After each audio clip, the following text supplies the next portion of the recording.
Hello guys, j'espère que vous allez bien. Moi comme d'habitude, je gère, mais aujourd'hui je viens vous parler avec le cœur un peu lourd parce que le sujet dont nous allons parler est quand même assez sensible et assez...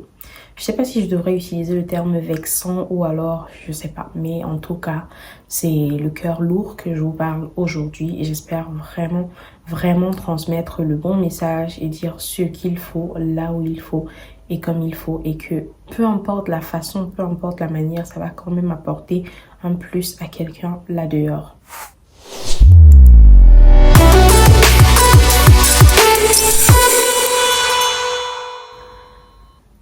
Aujourd'hui, j'ai un peu envie qu'on parle du phénomène de femmes battues dans leur foyer et de féminicide et autres.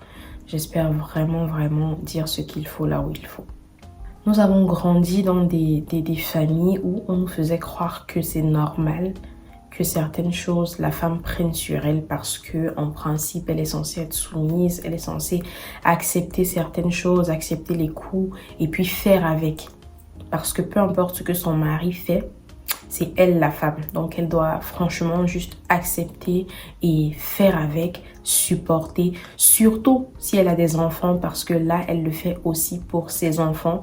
Et en plus de ça, elle le fait aussi pour l'honneur de sa famille. Mais quand je parle de sa famille là, je ne parle pas de son petit foyer avec son mari et ses enfants, mais je parle de sa famille en entier, c'est-à-dire toute la famille africaine. Elle fait honneur à cette famille-là, si elle accepte tout ce qu'elle subit au quotidien, si elle ne se plaint pas, si elle ne part pas de son foyer. Si on prend donc ça en considération, on se rend compte que beaucoup de femmes subissent des choses, subissent la misère dans leur foyer, mais sont obligées de rester à cause de toutes ces raisons-là. Parce qu'on leur a dit qu'il faut être soumise, parce qu'on leur a dit que les enfants, il faut penser aux enfants, parce qu'on leur a dit que l'honneur de leur famille ne doit pas être sali, ne doit pas être entaché. Et que si elles partent, si elles décident de partir, elles seront vues comme de mauvaises personnes par la société, comme des personnes qui n'ont pas supporté le mariage, comme des personnes qui n'ont pas pu rester pour leurs enfants, comme de mauvaises mères qui ne pensent pas à leurs enfants et comme des personnes qui mettent la honte à leur famille. Quand on va dans ce sens-là, on se rend compte que des femmes sont battues au quotidien, des femmes sont tuées au quotidien, des femmes perdent des capacités au quotidien à cause de la bastonnade.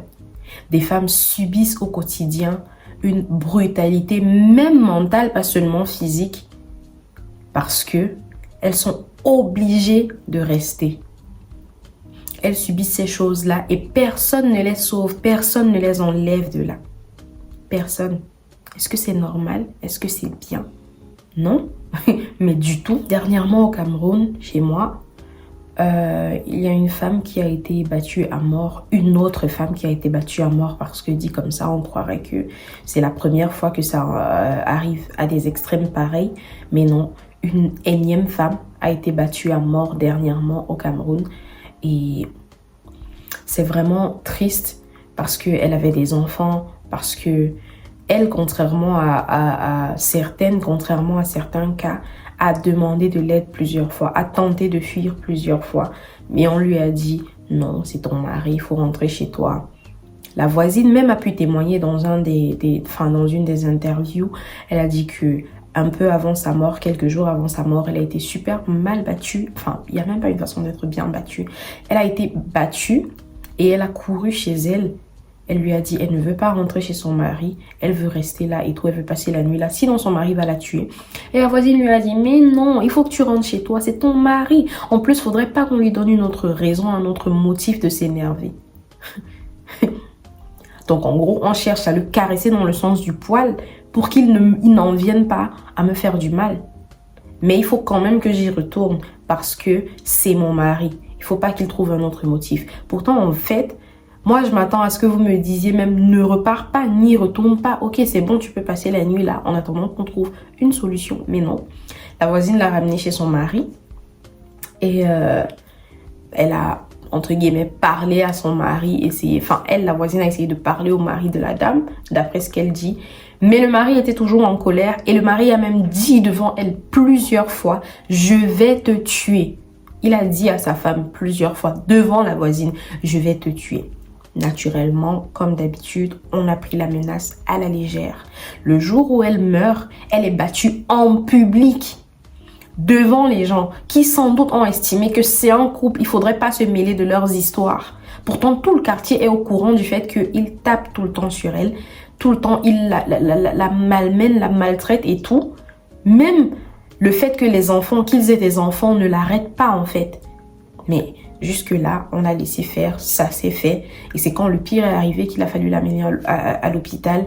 Et malheureusement, elle a succombé à ses blessures. Ça, c'est une énième histoire. Ça, c'est une histoire parmi tant d'autres. Ça, c'est un cas parmi tant d'autres. On ne saurait vous dire le nombre de cas que nous avons par an. Et ça ne fait que augmenter. Et comme quelqu'un a dit, comme une de nos artistes a dit, le pire, c'est que ça, ce sont des cas connus. Ça, ce sont des cas où tout le monde peut dire quelle était la cause, où tout le monde peut dire ce qui s'est passé. Mais combien de cas se font où on vient, par exemple, juste retrouver le corps ou alors jamais on ne sait réellement ce qui a tué la personne ou autre. Ou combien de fois des femmes n'en arrivent même peut-être pas au point de la mort, mais finissent par devenir, je sais pas, handicapées dans certains sens, ou finissent par ne plus pouvoir accoucher parce qu'elles ont été battues pendant la grossesse et elles ont peut-être fait une fausse couche, perdu l'enfant et après elles ont des organes qui ne fonctionnent plus comme il faut, ou encore combien de femmes ont subi des problèmes et maintenant n'ont plus de pieds, n'ont plus de mains, n'ont plus... Je ne sais pas, il y a tellement de cas où c'est arrivé dans les extrêmes. Tellement de cas où ce n'était pas que la mort, mais c'est quand même arrivé dans les extrêmes. Mais qu'est-ce qu'on fait pour? Qu'est-ce qui se passe en fait?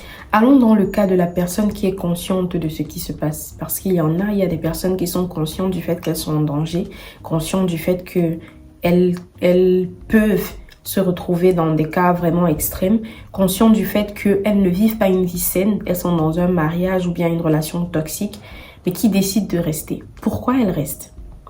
Premièrement, il y a le regard des autres. Qu'est-ce que les gens vont dire?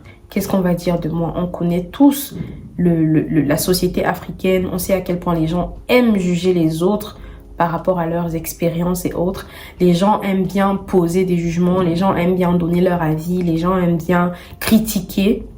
Et du coup, tu te dis, si je pars d'ici, qu'est-ce qu'on va dire? On va me critiquer, on va m'insulter, on va sans doute dire que je suis une mauvaise mère ou que je suis trop faible, trop sensible comme femme. Pourtant, la femme est censée être forte, mais moi, je suis trop sensible. Pourquoi je suis partie du mariage? Qui fuit le mariage? On ne fuit pas le mariage.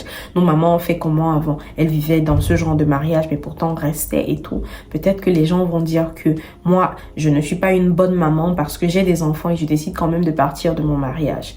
Ça, c'est d'abord. Deuxièmement, il y a la famille même qui ne t'encourage pas à le faire. Il y a des familles où tu arrives, très souvent nos familles africaines, quand tu viens te plaindre du fait que tu te sens en danger, du fait que ton mariage se passe vraiment mal, les parents vont te dire non, c'est ton mari, surtout parce qu'on a payé déjà la dot, frère. On a déjà donné de l'argent, on a payé pour ta tête, entre guillemets, parce que moi je préfère le dire comme ça, on a payé pour ta tête, du coup tu n'as plus le droit de venir te plaindre à la maison. Non, tu viens te plaindre par rapport à quoi? Il faut que tu supportes, c'est le mariage. Nous-mêmes on est dedans depuis combien d'années, nous sommes tes parents, mais est-ce que tu nous as déjà vu parler de divorce ou de séparation? On ne divorce pas chez nous. Moi je suis sincèrement entièrement d'accord avec ça. On ne devrait pas divorcer, on ne se marie pas pour divorcer. Moi, je suis d'accord, en plus que je suis chrétienne et j'estime que ce n'est pas un truc qui devrait se faire. Mais dans les cas extrêmes, il le faut. Il y a des situations, là, je ne vous parle pas que de bastonnade, je ne vous parle pas que quand le mariage ne marche pas et qu'il n'y a aucune solution, ça veut dire que peut-être le mariage là ne devait même pas exister au départ. Du coup, il faut refaire les choses. Refaire les choses, donc ce serait peut-être de se séparer. Donc dans certains cas, moi j'estime que ça devrait être ça la solution. Ça ne veut pas dire que je suis pour, mais ça veut juste dire que je considère qu'il y a des cas extrêmes. J'en ai dans ma famille, j'en ai autour de moi. Et franchement, quand tu écoutes les histoires, tu comprends et tu sais qu'il faudrait qu'il y ait divorce. Du coup, je suis consciente que certaines familles peuvent se dire que non, on ne fait pas ça chez nous, surtout les familles très chrétiennes ou alors même les familles, je sais pas, qui sont juste bien ancrées dans la tradition et autres. Ils vont te dire que non, on ne divorce pas chez nous. Mais il y a des cas où il faut divorcer. Votre fille arrive chez vous, elle vient vous dire, je suis battue, il m'a battue, il m'a fait ci. Vous allez lui dire non, mais après. Non, mais après. Au point où on en arrive à une étape ou alors à un niveau où on dit à la fille que c'est de sa faute si elle a été battue. On va lui faire comprendre que si elle avait été soumise, si elle avait fait ce que son mari voulait, si elle n'avait pas voulu tenir tête à son mari, si elle n'avait pas voulu être celle qui porte aussi le pantalon dans la maison, alors peut-être elle n'allait pas être battue. On en arrive là. On en arrive vraiment à ce niveau-là, à ce stade-là. C'est quand même incroyable. Comment vous me faites culpabiliser? Pourtant, je suis en train de vous dire que je suis en danger. En gros, vous me faites comprendre que c'est de ma faute si c'est que je suis dans cet état-là. Ou alors, si jamais on a mis main sur moi, c'est de ma faute. Du coup, il faut que je reste et que j'essaye de changer. Soit, j'essaye même de changer, je fais mieux les choses, mais ça continue. Mais il est colérique, mais il me bat tout le temps. Il me menace, il me dit des choses pas bien. Il passe le temps à même verbalement me maltraiter. Là, ce n'est plus de ma faute. Il faut faire quelque chose. Donc, tu as vraiment des personnes qui sont conscientes du danger, mais qui finalement, à cause de la société, à cause de la famille, ne partent pas parce qu'elles se disent qu'elles n'ont pas le droit de partir et finalement restent dans ces situations-là. Et jusqu'à ce que ça arrive au pire, elles sont toujours là. Parfois, elles sont même battues, elles en arrivent même au point où on entend hôpital et autres. Mais dès qu'elles rentrent dans leur famille, on leur dit non, il faut retourner chez ton mari. C'est ton mari, ça reste ton mari. C'est bon, il est venu, il nous a parlé, il s'est excusé. S'il nous a parlé une fois, deux fois et qu'il a continué, ça veut dire qu'il ne va pas s'arrêter. C'est quand même incroyable. Maintenant, allons dans l'autre sens, allons dans le sens mental, psychologique. Il y a la possibilité qu'elle ne soit pas consciente du danger, qu'elle ne soit pas consciente du mal ou alors de la vie toxique qu'elle mène. Là, c'est si elle est dans le cas du syndrome de Stockholm. Pardon. Je crois qu'on connaît tous ce que c'est le syndrome de Stockholm parce qu'on en entend souvent parler dans les films et tout, dans les émissions de prise d'otages et autres. Après, je vais quand même essayer de décrire de façon terre à terre ce que c'est. Le syndrome de Stockholm, c'est simplement le fait d'être victime, mais de commencer à apprécier le fait d'être victime ou alors de faire avec, de commencer à on peut dire ça comment? D'épouser la vision de la personne qui nous fait subir le pire, la personne qui nous prend en otage, la personne qui nous maltraite, la personne qui nous malmène. Finalement, on épouse sa vision, on se dit que c'est normal, on limite pense même qu'on mérite ça. La personne réussit à nous faire croire qu'on le mérite. Du coup, on s'habitue à ce traitement-là au point où on n'estime plus que ce n'est pas normal. On commence à penser même que c'est normal. Ça devient une habitude qui pour nous est normale. Ça, c'est le syndrome de Stockholm. Et on le voit beaucoup dans les films, on le voit même beaucoup dans nos familles de tous les jours parce qu'il y a des personnes qui restent dans des foyers pendant des années et des années, pas parce que le foyer se porte bien, mais parce qu'à un moment donné, elles se disent, bof, toutes les façons, c'est normal que je sois traitée comme ça, c'est normal qu'on me maltraite, c'est normal que je me sente mal, c'est normal que je ne sais pas. On commence à penser que vraiment que c'est normal. Et c'est très dangereux quand c'est ce cas-là parce que en fait, on ne prend pas conscience du danger dans lequel on est. C'est-à-dire que tu as des femmes, par exemple, chez nous, en Afrique, on vient t'enlever de chez toi parce qu'on se rend compte que tu es en train de vivre le pire. On t'enlève de chez toi ou par exemple, tu te retrouves à l'hôpital ou je ne sais plus trop quoi. Parfois même, c'est toi-même qui retournes chez ta famille et tout. Mais après, tu es la première personne à dire non, mais c'est mon mari quand même. Non, il va changer. En plus, c'était moi, non. C'est moi qui dérange aussi. Du coup, il faut que je rentre. Non, machin et tout. Mes enfants en plus et tout et tout et tout. On se rend compte que il y a des femmes qui finissent même par fuir de la maison ou alors par partir de chez leurs parents, de leur famille, parce qu'elles se disent c'est mon mari de toute façon et puis c'est aussi de ma faute. Si j'avais été comme ci, si j'avais été comme ça n'allait pas arriver. Donc en gros, le syndrome de Stockholm, c'est le contraire du premier cas dont nous avons parlé. Genre, ce n'est plus la famille qui t'impose de rester dans ton mariage, mais c'est toi-même qui impose aux gens, à ton entourage, que, enfin, tu leur imposes ça, tu as envie de rester parce que tu estimes que ça va, quoi, que c'est normal comment on te traite là-bas. Limite même, tu n'en parles jamais, tu ne parles jamais de ce que tu endures dans ce foyer-là parce que tu estimes que c'est normal. Il ne faudrait pas que tu te plaignes. Au bout d'un moment, tu trouves ça normal. Il y a même des femmes, on dit souvent qu'il y a des femmes qui aiment être battues. C'est pas faux. Il y a des femmes qui, à un moment donné, quand elles ne sont pas battues, elles vont même chercher ça en fait. Elles vont trouver un truc qui vont faire qu'elles soient battues. Ça existe chez nous, on le sait tous. Ça existe chez nous. Donc ces femmes-là, parfois, ou alors même pas que parfois, dans la plupart des cas, souffrent du syndrome de Stockholm. Mais comme on estime que certaines choses n'existent que chez les autres et pas chez nous, que certaines choses ne devraient pas avoir des appellations, des appellations parce que ce n'est pas vraiment de chez nous, c'est pas vraiment notre truc, on ne va pas creuser dans ce sens et on ne va pas se dire qu'il y a vraiment lieu de faire quelque chose. Du coup, c'est quand c'est déjà grave, quand finalement il y a le pire qui arrive, qu'on commence à dire non, mais après, et tout, on aurait pu faire ci, pourquoi elle n'avait pas parlé, pourquoi. Si vous arrivez une fois, 2 fois chez quelqu'un, vous vous rendez compte qu'il y a problème. Normalement, vous devriez trouver une solution. Vous devriez comprendre que peut-être la personne ne sait pas ce qu'il y a de mieux pour elle, peut-être la personne n'est pas mentalement apte à faire ce qu'il faut. Peut-être, ça peut arriver, surtout la famille, parce que les voisins, les amis, encore on peut comprendre qu'ils n'ont pas le droit de s'en mêler, mais la famille, vous avez le droit de vous en mêler, vous avez le droit de dire, ok, c'est notre fille, c'est notre personne, si elle est en danger, on l'enlève de là. C'est très normal et limite même moi j'estime même que c'est légitime en fait. Quand on voit donc ces 2 cas, on se rend compte que l'entourage joue naturellement un grand rôle. Que ce soit dans le cas où c'est l'entourage qui te pousse à rester, que ce soit dans le cas où c'est l'entourage qui devrait comprendre que tu ne sais pas ce qu'il y a de mieux pour toi et t'enlever de là. Donc de toutes les façons, l'entourage joue un grand rôle. Quand nous autres on en parle et tout, on a l'impression qu'on le fait parce que on ne sait pas vraiment de quoi il s'agit et tout. Peut-être qu'on ne sait pas vraiment de quoi il s'agit, mais nous sommes humains et à distance on voit et on comprend. On se dit que c'est extrême, on se dit que c'est grave. Oui, il faut être dans la chaussure de quelqu'un pour pouvoir comprendre ce qu'il ressent et tout. Mais d'un autre côté aussi, il ne faut pas être divin pour comprendre que certaines choses peuvent aller loin. Surtout quand autour de nous, on a des expériences. Mais il y a tellement d'histoires autour de nous. Normalement, ça devrait faire qu'on prenne un peu conscience. Qu'on se demande quel est le rôle qu'on peut jouer dans ces situations-là. Qu'on se demande ce qu'il y a lieu de faire pour arranger la situation. Donc, c'est un peu ça. Moi, je pense sincèrement que l'entourage devrait comprendre, devrait faire attention. C'est là où moi je pense aussi que les réseaux sociaux sont venus gâter un peu les choses, gâter un peu comment les choses se passaient avant. Avant, on allait constamment chez l'un, on allait constamment chez l'autre, on voyait comment l'autre vit au quotidien et tout. On pouvait, entre guillemets, observer le insight de la vie de quelqu'un, on pouvait réellement y aller et puis observer. Mais aujourd'hui, le fait qu'il y ait les réseaux sociaux fait qu'on ne peut pas plus le creuser. On se fie à ce qu'on voit sur les réseaux sociaux, par exemple. Moi, j'ai vu le cas de la femme qui est morte dernièrement, comme je disais.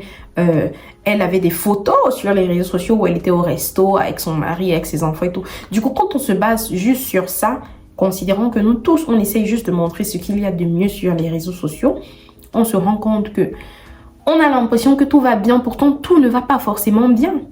On se base sur les statuts, les stories, les posts et tout pour dire ok, je pense que ça va. On ne va plus vraiment dans les familles des gens. On va causer sur WhatsApp, faire des réunions de famille sur WhatsApp et tout et se dire c'est bon, on a déjà ce qu'il faut, c'est bon, on a l'information qu'il faut. On ne va plus vraiment chez les gens. Pourtant, c'est en allant chez quelqu'un. Avant, même, tu avais des gens qui venaient passer, des familles, des frères, des sœurs, ou je sais pas trop quoi, qui venaient passer quelques jours même chez toi. Parce que bon, ils estiment que ouais, c'est la famille. Mais maintenant, déjà, les jeunes de maintenant ne supportent plus ça. Quand quelqu'un arrive chez toi, là, tu viens passer combien de temps, pourquoi et tout. On ne veut plus. Mais en plus de ça, même, combien pensent même à le proposer, combien pensent même à le faire. C'est devenu très rare. Pourtant, nous devons essayer de prendre des nouvelles des nôtres, essayer de prendre des nouvelles des gens, essayer de savoir comment ils vont, essayer de comprendre comment ça se passe dans leur quotidien. Moi, je pense que quand on rencontre quelqu'un et que réellement on connaît cette personne, on peut voir si cette personne vit mal. On peut voir si cette personne ne va pas bien. On peut voir si cette personne-là a un problème. Du coup, il faudrait creuser, il faudrait demander. Et si on se rend compte que la personne est en danger et la personne ne parle pas, on essaye quand même de faire quelque chose, surtout si on est de sa famille, en estimant que la personne n'est pas apte mentalement. La personne peut souffrir d'un syndrome de Stockholm qui empêche à la personne de voir, d'être clairvoyante, de voir clairement que elle est en danger. Il faudrait pouvoir faire ça. Et pour le cas où la personne est consciente et la personne vient vers vous, vous dire « je suis dans telle ou telle situation, please, faites un effort ». Faisons un effort de considérer. Je peux comprendre qu'une fois, on dise à la personne que « ouais, mais après, ça va ». Tu exagères peut-être que le problème peut être résolu. Mais si ça arrive plus de 2 fois, plus de 3 fois, si ça devient une routine, ça devient un quotidien, n'attendez pas que ça devienne pire. N'attendez pas que le pire arrive. N'attendons pas que les extrêmes arrivent. N'attendons pas que la personne devienne handicapée. N'attendons pas que la personne en vienne peut-être elle-même à faire du mal à la personne qui lui fait du mal. N'attendons pas que les enfants deviennent traumatisés parce que finalement les enfants aussi peuvent devenir... Non, pas peuvent. Les enfants aussi sont traumatisés par ces choses. On pense souvent ils sont tout petits, ils voient pas et tout, mais ils ressentent, ils sentent ces énergies négatives-là et ils savent que ça va mal. Ils voient ça, ils grandissent, eux aussi deviennent les pires personnes, des personnes bourrées de traumatismes qui elles aussi traitent mal les gens, qui elles aussi finalement se mettent à taper les gens, qui elles aussi finalement ne savent même pas s'ouvrir à cause de l'expérience de leurs parents. Alors vous qui décidez de rester pour vos enfants, pensez aussi à ça. Pensez aussi au fait que le fait d'expérimenter ce quotidien-là, de vivre ce quotidien-là, aura un effet sur eux sur le long terme, aura un effet sur eux à l'avenir. Partez de là. Le cas de la dame de dernièrement, elle travaillait, elle gagnait sa vie. C'était pas une femme qui ne pouvait pas s'entretenir toute seule. Au contraire même, il fallait souvent qu'elle aille demander des prêts pour aider son mari. Il fallait souvent qu'elle aille demander des prêts pour aider son mari. Je crois qu'on a même dit à un moment donné que le boulot qu'il a, c'est elle aussi. Du coup, elle pouvait partir de là. Mais reste à savoir, sans doute, comme la voisine a réagi, c'est comme ça que sa famille aussi réagissait. Chaque fois qu'elle disait qu'elle devait partir de là, on lui disait « c'est ton mari, va rester chez ton mari. Et tes enfants, tu y penses et ceci et cela. » Plutôt que de l'enlever de là, soyons conscients du mal que nos gens encourent au quotidien, endurent au quotidien. Soyons conscients de leur souffrance et acceptons-la. Soit je suis même d'accord que vous estimez qu'elle ne souffre pas assez. C'est elle qui vit dans ça. Si elle vous dit qu'elle souffre, comprenez qu'elle souffre et acceptez d'aller dans son sens parce que vous êtes sa famille. Vous êtes sa famille. On a tellement de personnes comme ça autour de nous. Tellement de personnes qui endurent mais qui ne disent rien. Des personnes qui subissent mais qui ne parlent pas parce qu'elles ont peur. Soit parce qu'elles ont peur, soit parce qu'elles se sont habituées et elles se disent que c'est normal. De toutes les façons, si on fait attention à elles, on va se rendre compte du mal et on va pouvoir trouver une solution avant qu'il ne soit trop tard. Donc que ce soit de façon consciente, que ce soit avec le syndrome de Stockholm, il y a la possibilité que l'entourage fasse quelque chose avant qu'il ne soit trop tard. Menacer ces personnes. Si c'est quelqu'un qui va te dire, si c'est une femme qui va te dire que non, c'est mon mariage, je préfère rester et tout, menacez-la, enlevez-la de là de force, limite enfermez-la. Parce qu'elle ne comprend pas, elle n'est pas consciente en fait. Et si c'est de l'autre côté où elle vient crier au secours en venant vers vous, acceptez de l'aider, comprenez son état. Acceptez de l'aider. C'est fini cette époque-là où on devait tout subir en se disant que de toutes les façons, la femme se doit de rester dans son foyer. Non! Elle ne se doit pas de rester dans un foyer où elle est en danger. Elle ne se doit pas de rester dans un foyer où ses enfants sont en danger. Où ses enfants, où l'avenir de ses enfants est risqué. Non! Elle doit partir. Elle a ce droit-là. Et elle peut s'entretenir. La femme a désormais le droit de travailler. Elle peut travailler et s'entretenir et devenir toujours quelqu'un et s'occuper de ses enfants. Ça ne fait pas d'elle une mauvaise maman si elle part. Ça ne fait pas d'elle une mauvaise maman si elle doit se retrouver à s'occuper de ses enfants toute seule, non? C'est encore mieux que de la perdre. C'est encore mieux que plus tard de laisser ses enfants orphelins. Ou alors plus tard pour certaines femmes de ne plus pouvoir accoucher. Donc faites quelque chose. Je sais pas, je crois que ça a été un peu long, mais bon, c'est qu'il fallait vraiment parler parce que j'estime que quand on ne parle pas, même si notre voix, même si moi perso, ma voix ne porte pas particulièrement, le fait de ne rien dire, moi j'ai l'impression que ça me rend impuissante et ça me gêne. Du coup, je préfère en parler, même si c'est une personne, même si c'est deux personnes qui écoutent. Au moins, cette personne-là sera peut-être sensibilisée d'une certaine façon et saura quel est son cas et saura quoi faire. N'attendons pas que ça arrive au pire pour pouvoir partir de là. Parce que ces traumatismes, les traumatismes qui restent, que ce soit chez les enfants, que ce soit chez les femmes plus tard, quand le pire arrive, pas forcément la mort. Croyez-moi, c'est un traumatisme qui est pire que celui de devoir accepter d'être seul. Accepter de pouvoir se reconstruire tout seul. Donc vraiment, faites quelque chose. Ça, nous sommes arrivés au terme de cette vidéo. Comme je vous ai dit, c'était le cœur un peu lourd que je faisais cette vidéo. Du coup, ouais. Il n'y a pas le même enthousiasme, mais j'espère quand même que le message est passé. J'espère quand même que ça va quand même aider 2-3 personnes. En attendant la prochaine vidéo, prenez soin de vous et de votre santé mentale parce que c'est tout ce que vous avez et personne ne le fera à votre place. Ciao!